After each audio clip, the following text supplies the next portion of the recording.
Po deštivém začátku srpna se s tropickými teplotami lidé vrátili na koupaliště. Provozovatelé sčítají tržby. Naděje tam jsou a mělo by být i příští týden hodně teplo, takže si myslím, že by to mohlo vyjít.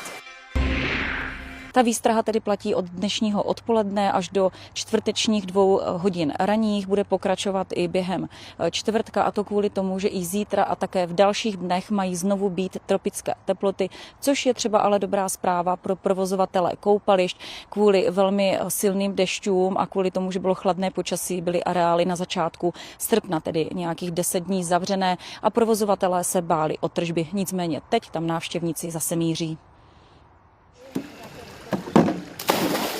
My jsme bez rukávku už. Jak to? My jsme se naučili plavat. Letos? Tady? Jo. Koupaliště ve Stražisku, na Prostějovsku, jedno z mála s 50metrovým bazénem.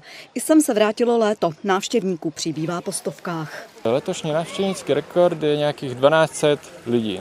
A to bylo ze začátku července. Doufám, že ještě ten rekord překonáme. Na začátku srpna to tak nevypadalo. 6 dní v kuse bylo zavřeno. Technologie v zázemí koupaliště se ale jen tak vypnout nedají. Třeba nádrže na filtraci vody. Filtruje se z toho důvodu, aby se vyčistila a namixovala se tam ta chemie, kterou tady máme v sudech.